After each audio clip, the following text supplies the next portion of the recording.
This is where things begin to get very real. Immediately after seeing what had appeared on my screen, I did what anyone else would have done. I removed the battery from the computer and I threw it into a safe that I kept in my bedroom, and I locked it tight. I didn't sleep for the rest of that night. I just sat on the edge of my bed, staring at the floor, paralyzed with fear. This was no ordinary nightmare. This was real. For the next few days, I had the same nightmare every single night, each time as traumatizing as the first. And worst of all, each time after waking up, I could hear my laptop fan inside of that safe. I knew what it was doing, but I never looked. I didn't want to see that message again. I didn't want to scar myself even further. After 3 nights of experiencing this terrible nightmare, I stopped sleeping. I couldn't see those horrible images anymore.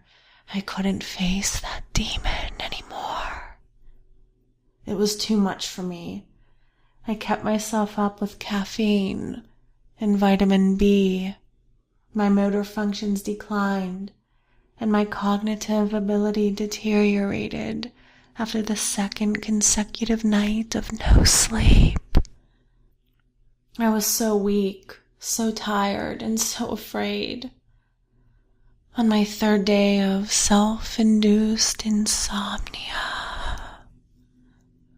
my boss walked over to my desk and gave it to me straight.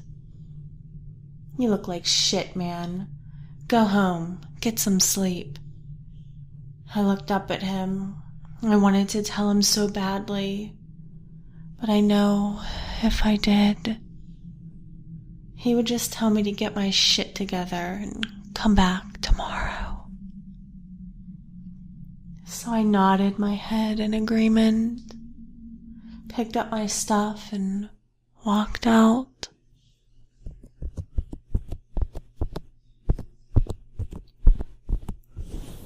As I was driving home,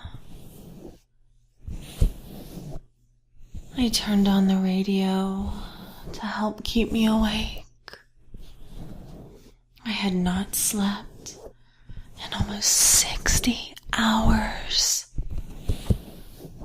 But instead of my favorite tunes, all that came out of my car speakers was static. So I turned it off and I drove home in silence. As I pulled into my driveway, I noticed through my front window that there was a flickering light coming from inside of my house. It was my TV. I left the damn thing on before leaving to work.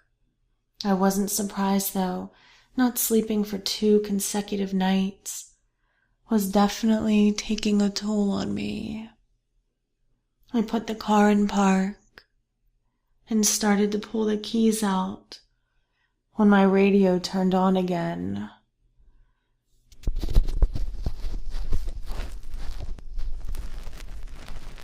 More static.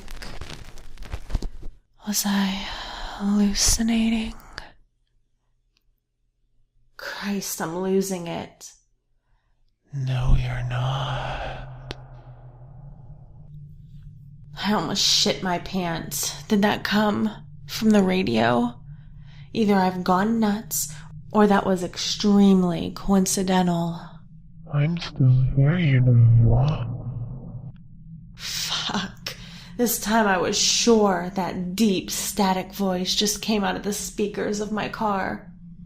I looked at my radio to see what station it was tuned to, but the screen was just a bunch of random symbols and letters that didn't make any sense. I started to panic. I immediately turned the car off and almost ran into my house. No, they can't follow me everywhere. I locked my computer in the safe. This can't be happening to me. I whipped around to look at my television, which I had forgotten was still on.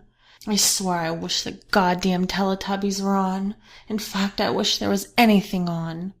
But there wasn't.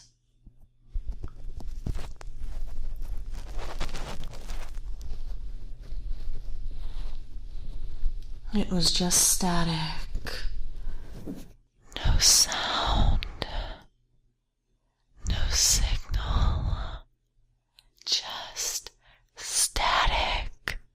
I almost fell over backward in fear. The television sound came in with a huge bang, and the static was very audible. White noise filled the room. I could feel my heart pounding as my hands began to shake. No, please no. The static began to get louder and louder until I couldn't even hear myself think. I covered my ears and began shouting to myself, "Stop it! Stop it now, please!" And it stopped. I looked up slowly at my television. Nothing. Black screen. It was off. I stood up slowly, still shaking from what had happened. I walked slowly towards my television, fearing that it may be turned on again and blow my eardrums out. I got right up next to the screen, reached behind my TV, and unplugged the power cord. I stared at it for a couple of seconds, hoping that I had stopped them from gaining access. I backed away slowly, breathing more evenly now.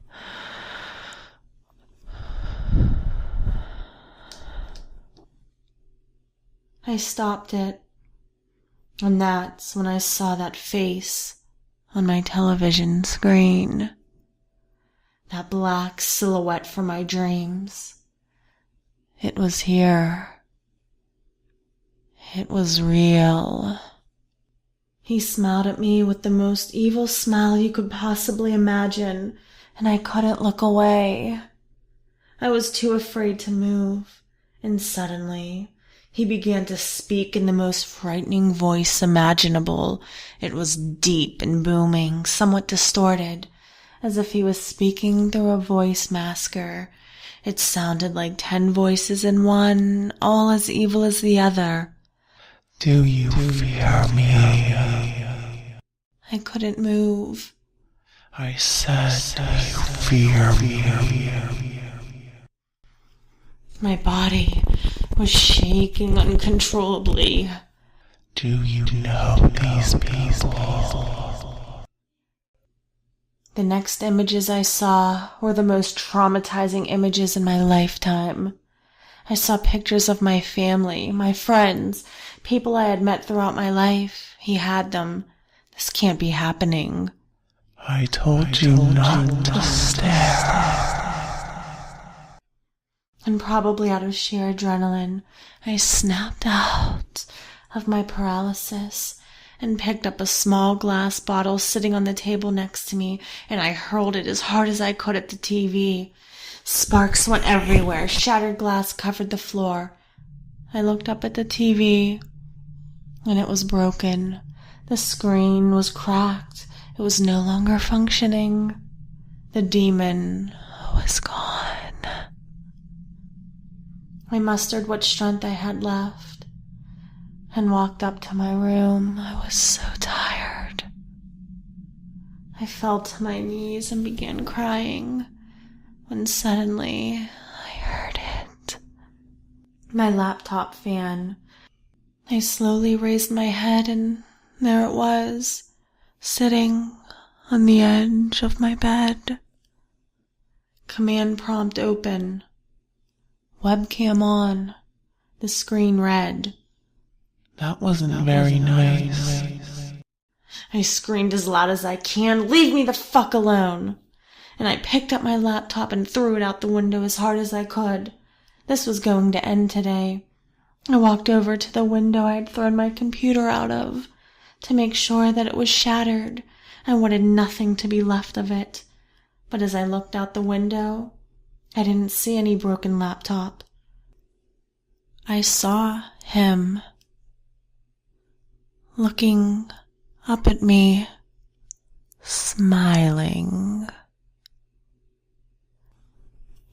This story is starting to get very real, very fast. If you enjoyed this story, leave a comment down below and make sure to hit the like button.